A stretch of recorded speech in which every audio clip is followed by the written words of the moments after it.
On this episode of Blending Bourbon, Dixon's on a boat and unable to join us. Fortunately, though, we were blessed with a special guest, Robert Mason from the band Warrant. Blending Bourbon is the podcast that takes you beyond the barrel and behind the scenes of the whiskey industry with master blenders Dixon Dedman and David Mark Young. Welcome to another episode of the Blending Bourbon podcast. My name is obviously not Dixon Dedman.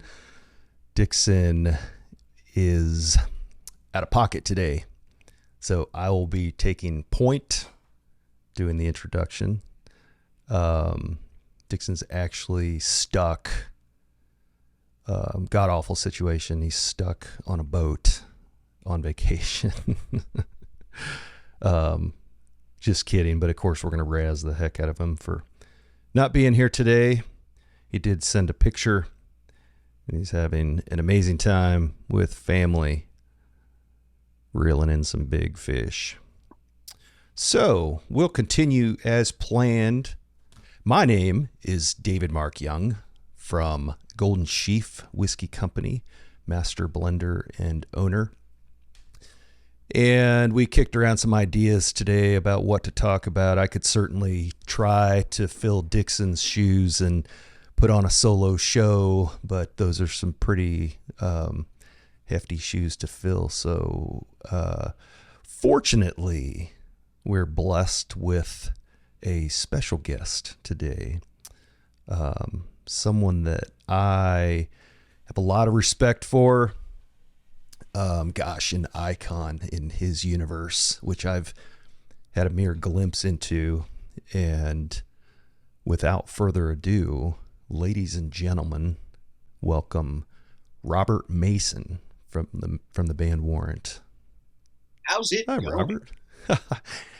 And the crowd goes, wow. Yes, exactly. Start. You're probably not used to an introduction where people aren't just going crazy and then you break out into your magic. Great to see you, brother. How are you? I'm really well. How are you? Good to finally talk again. I'm fantastic. Rather than just texting. I know. We've been leading exchanging stuff and all that. Exactly. Right. Well, you're a busy man, as always, per usual. Yeah, I don't slow down well, I suppose. I mean, I try to, momentarily here and there, Yeah. and then you're like, I get that, oh my God, let's do something, so panic, let's go back to work. Yeah, almost a FOMO. Or you get a call to to say, hey, something. you have deadline, so TikTok. Gotta go.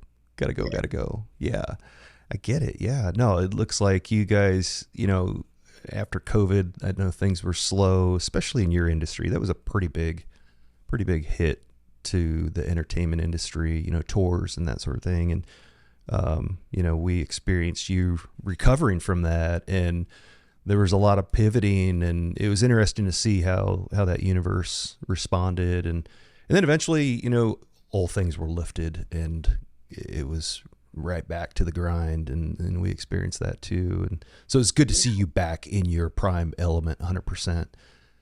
Well, yeah, I mean, the short version is my job was technically deemed illegal for like 15 months or so. Right. You hope to gather whatever number, a couple thousand people together or whatever. Like in a festival, it's more. In a theater, it could be a little less. And you're like, go out and make them have fun, and they hang out in close proximity and sing together, and fist up in the air, and smartphones recording you for YouTube and all of the stuff that live audiences do. And they were like, nah, you can't do that. I'm like, why? Well, right. Super spreader. I'm like, all right, I've been called a lot of things, but sticks and stones. So right. Yeah, took a break. It's funny. I started calling it the year and a half without a Santa Claus on the mic, and audiences see it it's like stand up. If I get to in the middle of songs, there are certain points in our live set where I've got to talk a little more than just, hey, here's the next song kind of thing. And thankfully, audiences are so cool with it, and I try not to make speeches. Like, it's not like I'm an activist or anything like that, but I do point out certain things during the show And it still is. I mean, I sincerely mean this. It still is really cool to walk back out there and there's a bunch of people and they're, couples and grandfathers with their daughter and grandkids, like that sort of thing. And they're at our show and you're just like, wow, Right. These people are really embracing it. The post-COVID thing, not to dwell on that too long, but the post-COVID thing was really cool because people had a voracious appetite for coming out and seeing live music, having been denied Right. that very thing.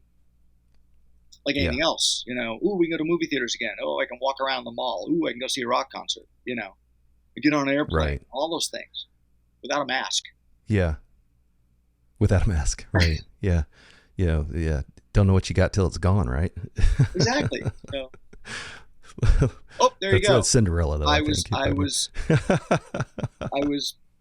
demoing some songs, and Oh, nice. this is stolen from Tom Kiefer's hand. I'm like, hey, those are purple. Tom Give me one of Kiefer. those. I'll trade you one of mine. And I literally right here, demoing songs last night with a Cinderella. Holy thing. shit. There you go. That's awesome. Oh, Actually, gosh. it's That was all unscripted. How awesome was that? So, but yeah, That's it's real cool. life, folks. Life imitates art. Right. So, Right. yeah, so we're back to it. We always hover somewhere 50, 60 shows, maybe a little short of that over the past year or two.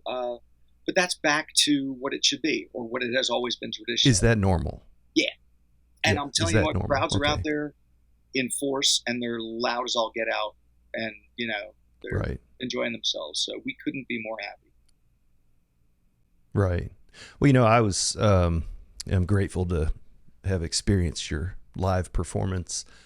And I tell you what, there was a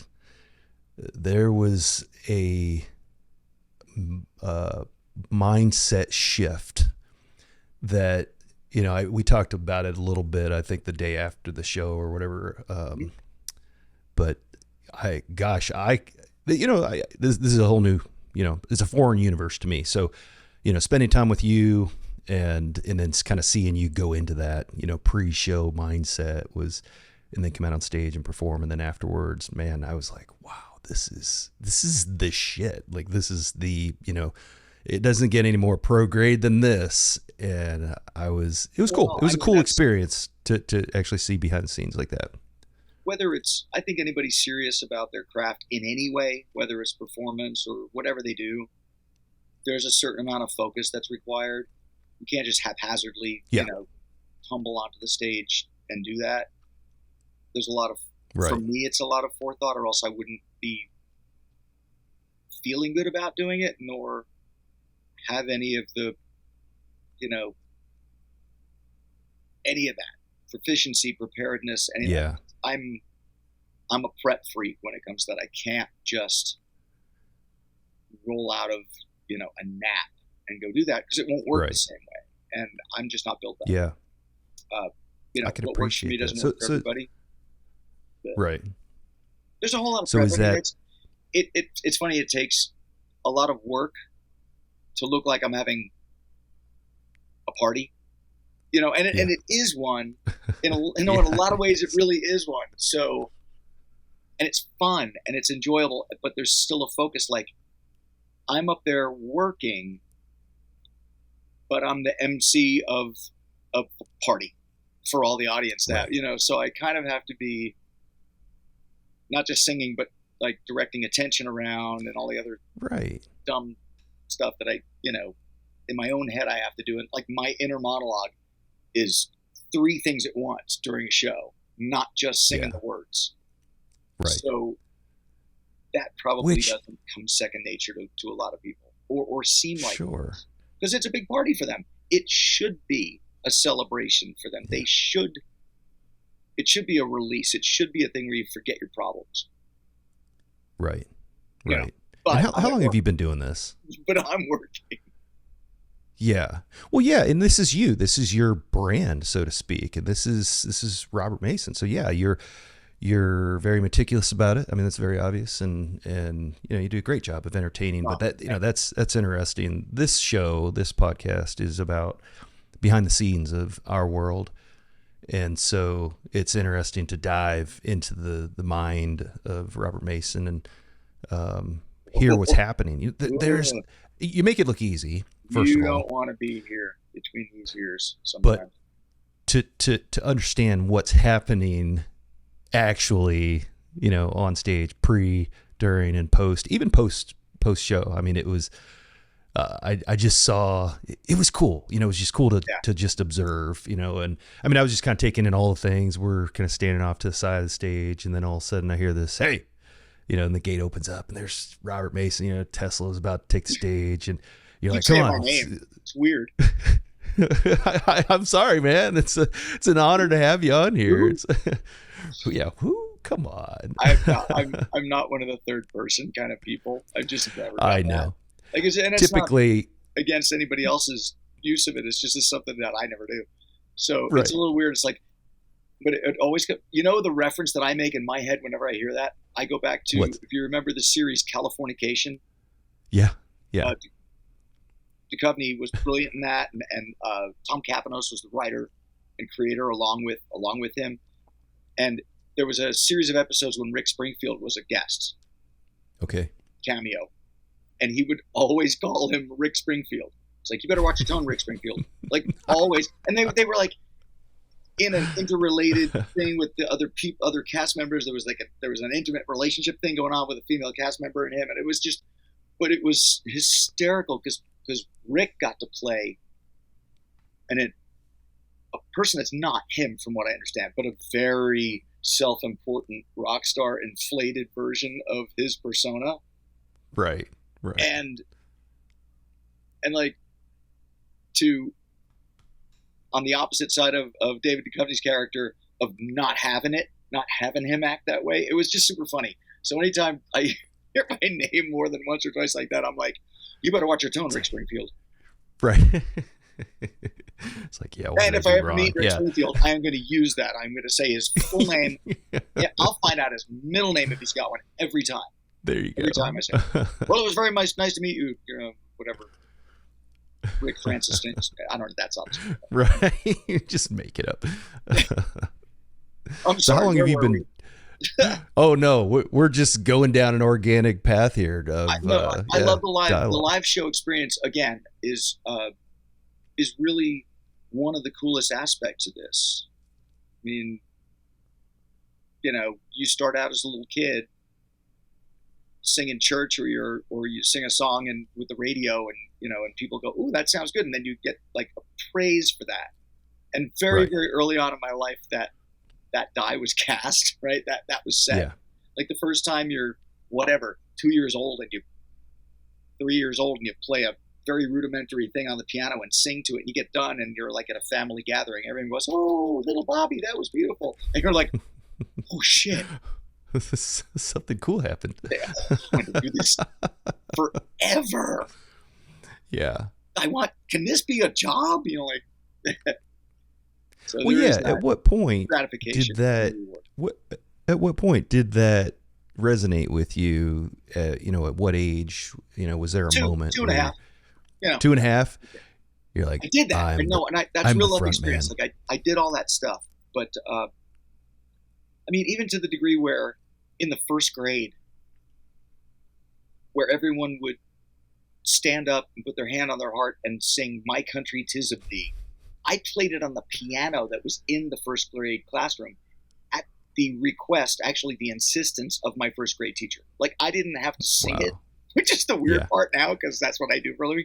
I had to play it on the piano every morning in first grade. Weird. What was it about it? I describe, for me at least, music it's inspiring. It's emotion. And if I'm running or whatever, if I hear certain songs and it draws an emotion out of me. But what was it that, I mean, how does it resonate with you? What was it that really drew you in to do it professionally? I had family bond of long car drives, and my dad sang, and genetically we sound alike. My brother, my dad, and I all have similar speaking voices. So genetically I got that was an only child for the first 5 years, and I have very direct, specific memories of hanging around the house on Sundays, cleaning the house, like, with my parents, cleaning day, as you do when you're a 9 to 5, or like my dad was, and my mom was stay-at-home mom. And my mom was, my teacher, playmate, and best friend for the first 5 years of my life. Like, I was in the house all day. So Yeah. When I wasn't wandering around trying to make friends or doing whatever else I was doing early on. Wow. Music was in the house. And my dad and mom's favorite records got played a lot. And my dad sang, so he would sing to me. My mom could, carry a tune, okay? And would sing on car drives that I remember favorite songs. So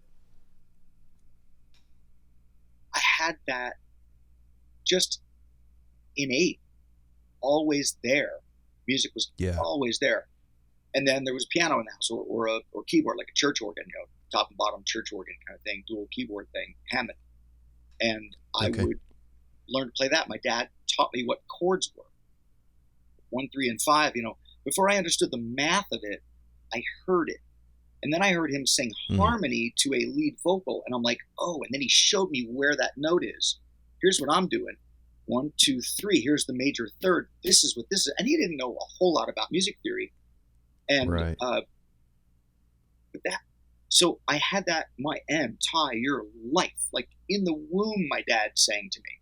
It's in your blood. Yeah. So if that's an advantage, if that's a precursor to what's supposed, and believe me, I got sidetracked, and music wasn't always my focus, and academia and sports and all the other interests that a kid has.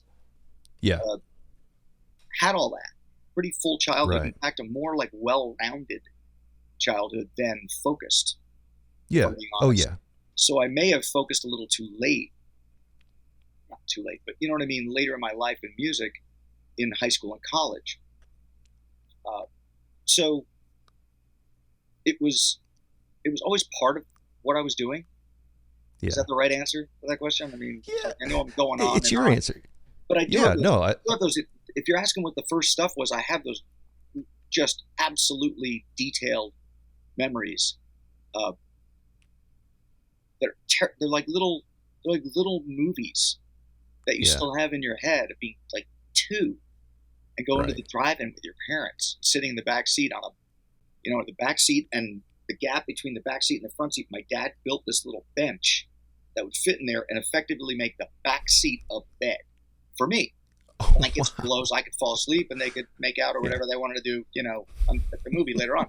Like, would take their firstborn son to drive-in movies or out to a restaurant, like the drive-in, where you've got car hops and you go, they deliver food to the window. Like, I have those memories, and the radio was always on. Wow. So that's cool. Yeah. I imagine your memories are always to music. At least in my head, that's what I imagine. Well, it's a touchstone, and it's a theme song for everything. That auditory response, that oral response, is huge. It's like a sense of smell can bring back a memory. The song will, and that's the connection that I've always had to it. Pretty powerful. That's interesting. So I'm gonna dial this back a little bit back to the bourbon side of things, or the whiskey side of things, and that's. I've discovered in, the last couple of years, that sense, not just sense of smell, but sense of taste, it has become an integral part of what I do. And it's interesting because it does. I just had an experience not that long ago. We're getting into cigars. Reason being is, I'm not a big cigar person, but we're working on a cigar blend, whiskey, and so we've been working with some really great cigar folks, and it's incredible, that universe, which it is. It's just very, very detailed and as deep as, if not deeper than, the whiskey world. And so there's just so much to it, and I get it now that I've peeled back the layers and have a little bit of insight to it. So but anyway, sampling different cigars, there was an experience where we're pairing cigars and whiskey, and all of a sudden I got a waft of a particular cigar, and it took me right back to my grandfather's house immediately. It was so vivid, just this experience. And so it was that trigger of the smell of that particular cigar. I've smelled plenty of cigars, but that one in particular was, it just took me right back. And that, and I've realized over the years, I've got this incredible gift, if you will. I mean, to me, it's a gift to remember smells and tastes. I can't remember names and faces for shit, but I remember smells and they associate with experiences, with different things. So it's kind of cool for me to still kind of unraveling that. But also, I wanted to visit.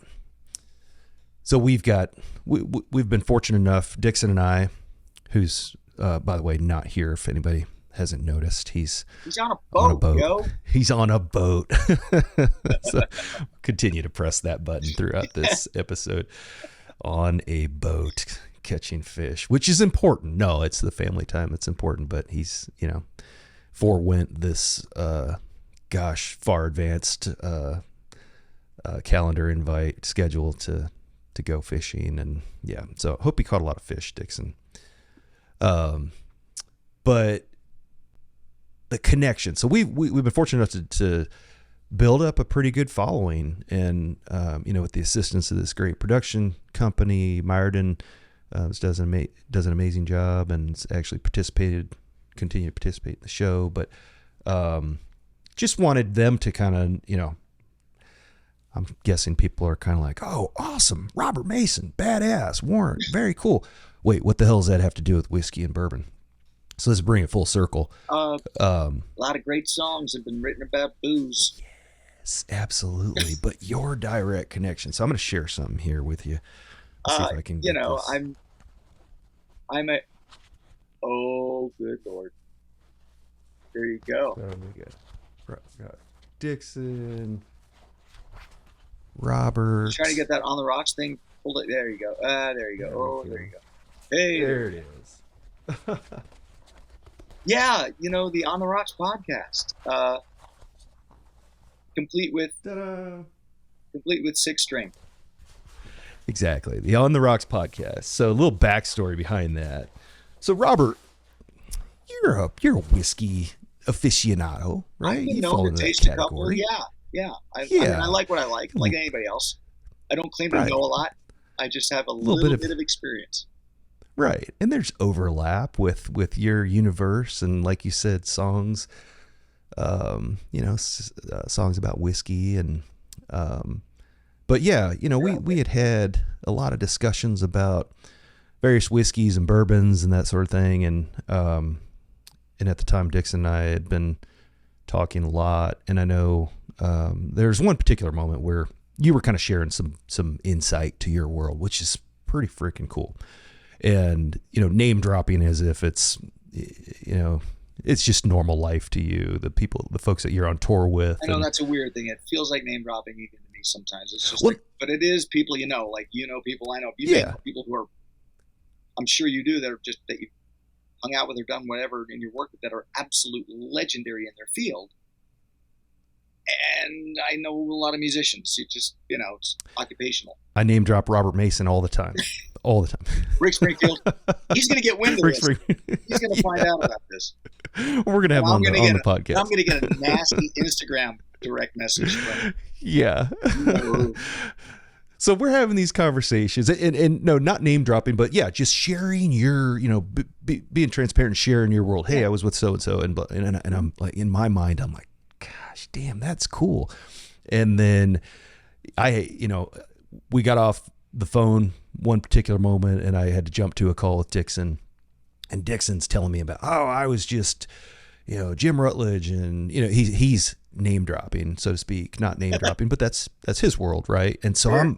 I'm like kind of between these two universes going, man, these guys are badass. And the conversations that we would have, I found very interesting.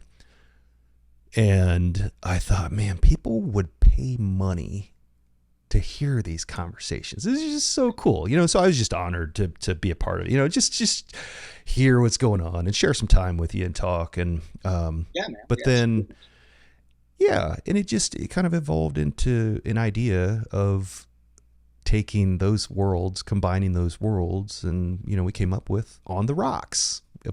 Play on words. I know I don't have to say that for most people, but On the Rocks. And it was, the concept was to combine these two worlds and then just have that interesting, organic, behind the scenes dialogue with Robert Mason and Dixon Deadman, and David Mark Young to be there just to support y'all. So,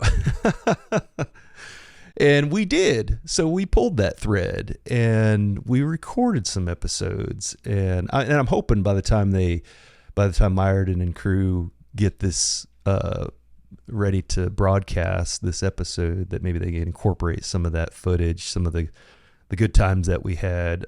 We had you in the studio. Yeah. And gosh, we did the photo shoot at Proof Whiskey Bar. Had you climbing the ladder, pulling bottles off the high shelves, and that was a cool place. Went out to the Harley dealership. Yeah, it was a good time. But yeah, that was the original plan. And I think probably right before we began to broadcast things, that's when, the COVID blanket was completely removed, and, you guys were back in high gear and called, hey, just added man, and it just got 24 shows to the end of the tour. And, right. It got way too hectic. And life comes calling sometimes. Oh yeah. Well, and that you're just like, right. And we were happy to see you back at it full time. Granted, we were disappointed because we were without Robert, and we pivoted. We came up with the Blending Bourbon podcast, and now we've got, that's our focus. However, we like to incorporate interesting folks and interesting topics, and so welcome back, Robert. This is kind of your home away from home. Well, glad to be from the middle of my house and in my office recording studio. Anybody with a computer and a few grand can have a pretty kick-ass recording studio nowadays. And that's what I have. Just a little bit of really good gear and a brand new, really fast computer and a couple of screens, couple of speakers, and a little soundproofing, and bada bing, you got a recording studio. Bada bing. Nice. Yeah. How much time do you spend in the recording studio? Endless hours is the simple answer. It's really just born of creativity for me. If I can get an idea and have to take it someplace, this is just a demo studio. I keep saying studio. It's a room with some gear in it and a bunch of guitars and amps in the other room, and they're all piped in with a patching system, so everything's wired together between the walls, and I just keep a lot of stuff wired up. So in one room is guitars and amps and a piano and a bunch of microphones, and then in here are guitars and a bunch of outboard gear and a bunch of virtual stuff inside the Mac. I'm sure to you it's just a room with a bunch of equipment, but I would venture to guess that to any fan or anybody outside of it would be heaven. It's where the magic happens. You like what I did there? Sometimes. Yeah, I saw that. Yeah. You even used air quotes, which, I know. That was for my own benefit. I'm trying to have a sense of humor here. Dixon brings all that out in this, and so I just laugh and pretend I understand everything. But I am, I'm writing. I have a side project thing that I was doing a little writing for here and there. But then the Warrant thing, it's time for us to start putting song ideas together and see if we can come up with enough for an album. To be honest with you, that's what we're doing right now, and it's months of work in the on the front end for hopefully a reward on the back end, which is a record that we could be proud of, that we can turn on to fans. And people love the back catalog, and I'm happy to do that stuff, but we're still pretty creative, and we get that Jones to do that. So If someone will afford us the Yeah. opportunity, it's a smart thing to do. I was laughing because 2019 was the 30th anniversary of the band's first record, the Dirty Rotten Filthy Stinkin' Rich record. So you can brand an Right. entire year of touring off the 30th anniversary of that, and it's fun and nostalgic, and fans like it, and you're like playing all the songs, and then obviously a few others from other records, but we made it Dirty Rotten centric with branding and all the tour merch and all the staging, all that stuff. So then 2020, the year after that, September of 2020 actually, was the 30th anniversary of Cherry Pie, that album.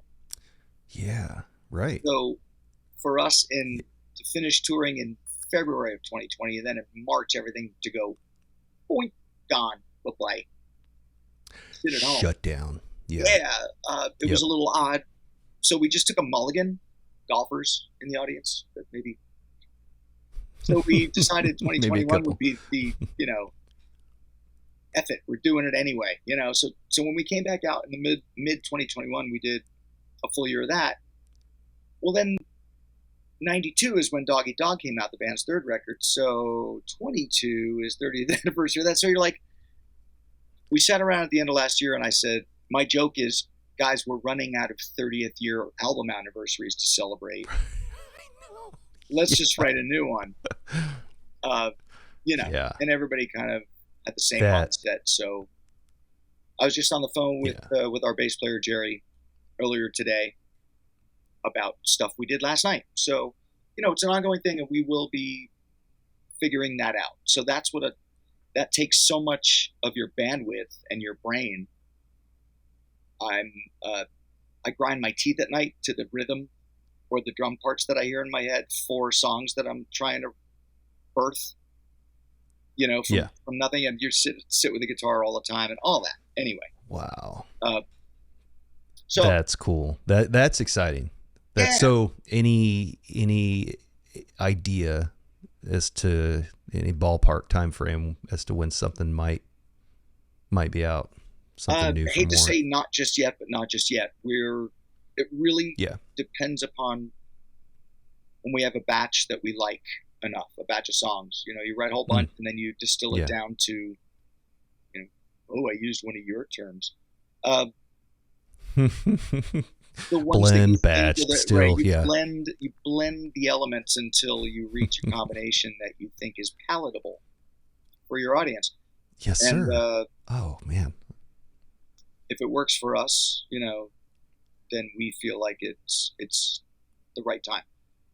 I estimate we'll record sometime during the winter because we're going along at a pretty decent clip right now. So, we'll I'm in tune with what you're. I wish I gave more solid dates right now, but it is still the gestation process. Not quite birthing. Yeah.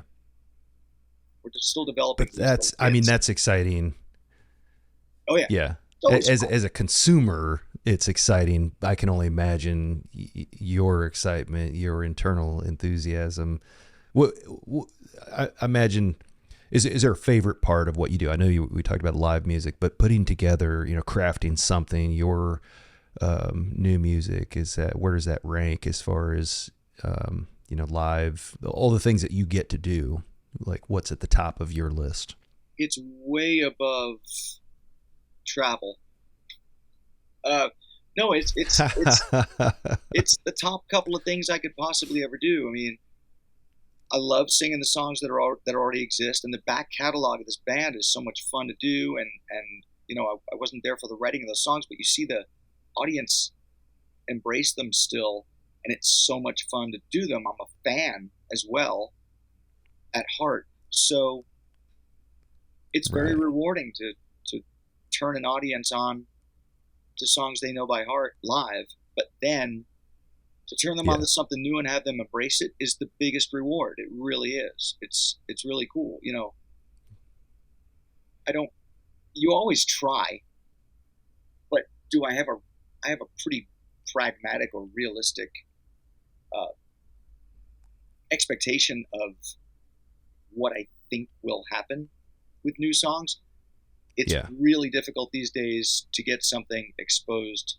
You know, all the old channels of terrestrial radio and all other stuff are, you know, it's not that route anymore. Right.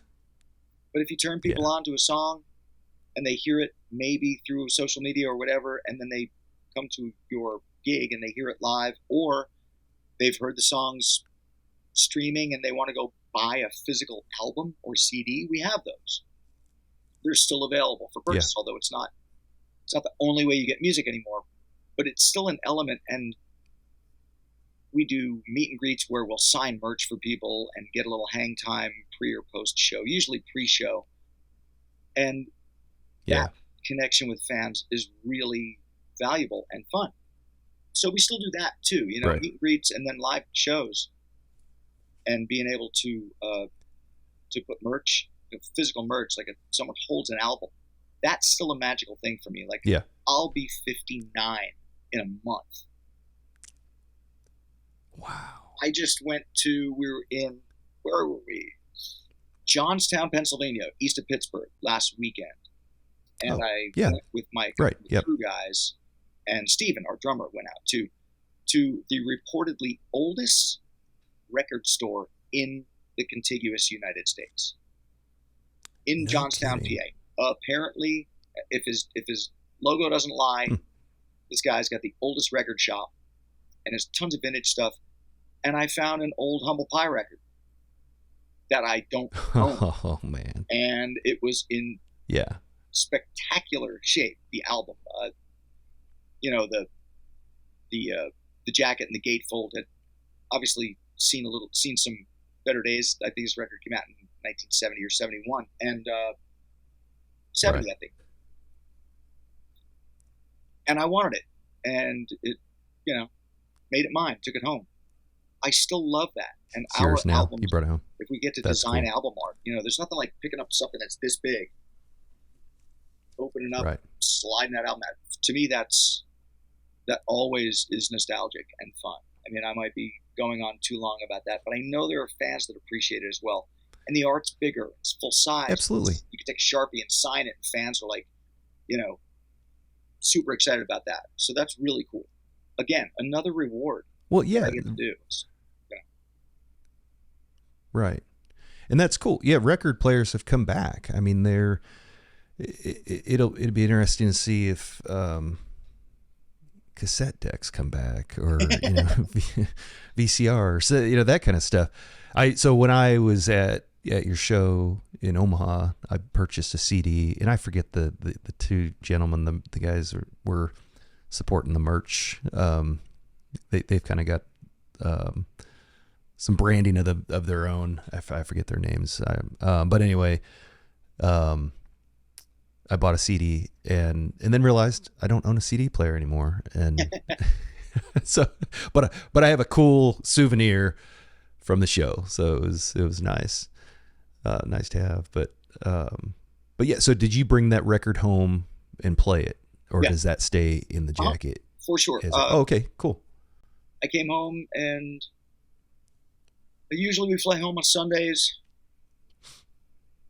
out on Wednesday or Thursday. You know, the normal is weekend shows 90% of the year. Right. Well, I'll say whatever, 75% of the year on average. So if I'm out on a Wednesday or Thursday, I'm home on a Sunday or Monday. So a lot of people have, there used to be a widely held expression called a Saturday night record versus a Sunday morning record, because of a lot of people's, you know, social life or whatever. If they go out on Saturday night, you know, you get pumped up for this, but Sunday morning there was like a Sunday album. My Sunday is either Sunday, or if I get home too late, my first real day off is Monday. So I have Monday morning records. Sure. And that's what I did. I put it on Monday morning. Listened to both sides. Nice. Chilled out, just got nostalgic for a little while. I mean, it's Steve Marriott and Peter Frampton. So it's Greg Ridley, Jerry Shirley, but it's that combo. People remember Frampton clearly as the most famous guy from that band, but the general populace anyway. Right. But I'm always mesmerized by that quartet. and how cool it is. Yeah. That's cool. You found that record. That's Yeah. pretty awesome. Do you remember the name of that store? I believe it was called the oldest record store in America. Like, I'm not kidding. That's probably the best name for that. That's cool. Very cool. So what's next? What do you have? Do you have anything coming up this weekend? Express. They don't. No, of course not. Anyway, a cool mom and pop place, just floors and floors of vinyl. Really, really cool. Okay, I'm sorry, you were saying. Nice. No, I was asking what's up next. What do you have anything going on this weekend? Or do you get a weekend off? What couple of shows do you have coming up? We're home and I'm writing. Honestly, that's nice. Good. Yeah, that's 99% of my focus. It's beautiful but warm here. Get a little sun, get a little relaxation in, and just chill out. Honestly, more than anything else. You know, starts to get hot. Good for you. Yeah. Starts to get hot in the desert in the summer. Yeah, imagine. So, Myerton, he's behind the scenes, but he just told us it's called George's Song Shop. Is that the same place? Oh, it has to be if they advertise themselves as I didn't even know. George's Song Shop. That does ring a bell. I just remember seeing the sign and the awning of it, and the in front, and having my tech sent me a midday because they had very little to do, or at least they had a couple hours off. It's a nighttime show. We early loaded at a motorcycle event. So once they had everything set, we sound checked. They were like, "Let's go back to the hotel." Everybody's kind of, and our whole band and crew was like, "Well, what are you going to do? You're going to go eat? You're going to do this?" And we had lunch, and then I asked my tech. I think he said, "Oh, is everything cool? We're going to go out for a while." I'm like, "Yeah, I'm just going to relax at the hotel." He said, "What are you doing?" "I'm going to the oldest record shop in the United States." I'm like, "Oh, okay. I'm coming to that." Hi, buddy. Hi. I'm in. Oh, you have a guest there. Yeah. I was wondering where the dogs were. I hadn't heard That's them. Rhodey. Nice. And he's gone. I'm glad Rhodey could join us. This is not exciting to him. Just had to make no treats involved. It was like, man. Quick cameo appearance and then out. So want to start kind of rounding off here toward the end, but I know that and get ready to wrap things up. But I know you're doing some TV stuff. I want to hear a little bit about that. An Access TV show. Yeah. Called Top 10 Revealed. I've got a bunch of seasons. Katie Darrell is an awesome host. Their production team, with the producers and everybody involved, they're just such nice people, and they come up with really cool topics, and it's kind of a top 10 countdown show, and it's fun. And it's like the other guests are cool too, and it's, you get to be a little witty if you choose to be, or introspective, or funny, or controversial in what you say, and I like that. And they've, like I said, I'm grateful that they've had me back several times. I've seen them. Yeah, you look like you have a lot of fun for sure. Done a little film work. I have a really good friend who's an actor who's been saying for years, "I really want to get you in a movie," and I've done some really minor cameo, really small independent stuff in the past. I don't consider myself, Anthony Hopkins or anything, but it's fun if I fit a character and somebody wants me, I'm hardly shooting for an Oscar or an Emmy, but Golden Globe, SAG Award. But I'm in the union, and I do that. I'll bet it's fun. No, I got to pull my friend Billy Blair out of a cab in the middle of the night in Deep Ellum, Texas, in this movie, and beat the snot out of him on camera. So it was fun. All for fun. No actors or animals were hurt in the making of this film. It's all showbiz magic and stuff. But it was a blast to do, and that's one where and improvise a little. But it was fun. I got to be in a scene or two with my friend in a film. So I don't know, like a legit movie. So kind of fun. Right. And you were the cab driver, right? You were correct. Oh yeah, I was. Yeah. I was the cab driver that got stiffed on the bill and driving this. Right. This guy was not in the best shape around, and I was. My motivation was he didn't pay me, and I was not having it. Oh. But also, weren't you playing a Warrant song? Yeah. On the radio? They had picked a song from our last. Oh, there's Rhodey again. Must be the FedEx driver or something. Something really important, like a truck. It's that time of day. Yeah. But yes, in a word, where was I? Sorry, I just got an important text. No big deal. Oh, you're good. No, just that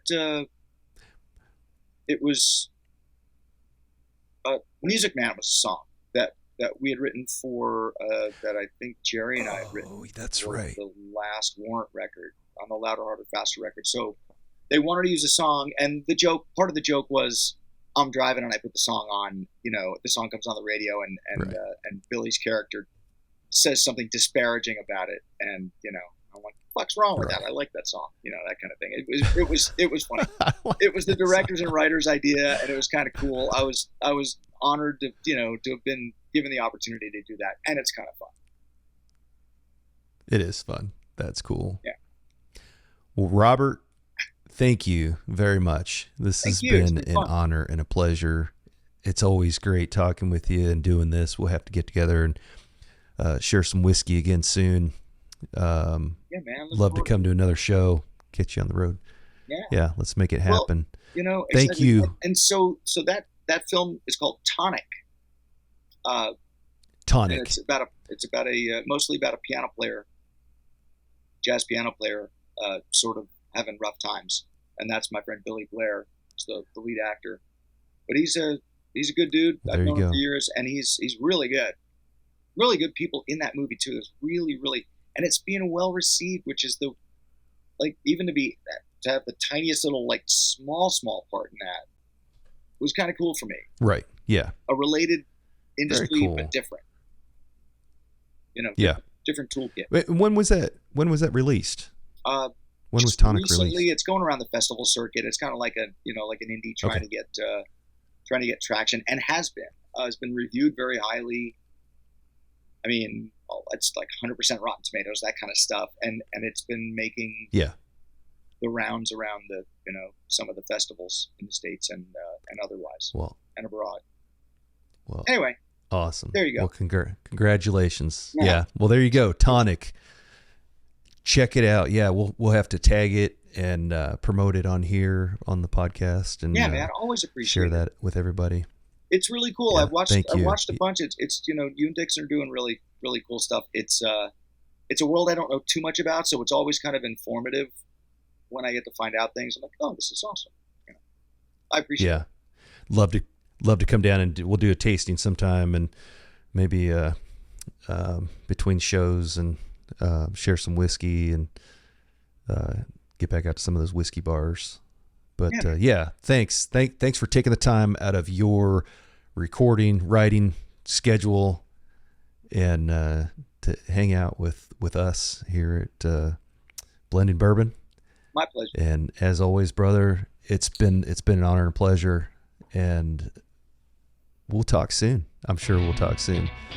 Thanks, everybody. Thanks for joining. Robert Mason, from the frontman from the band Warrant. Cheers, everybody. Don't forget to like, share, subscribe, and comment. Cheers.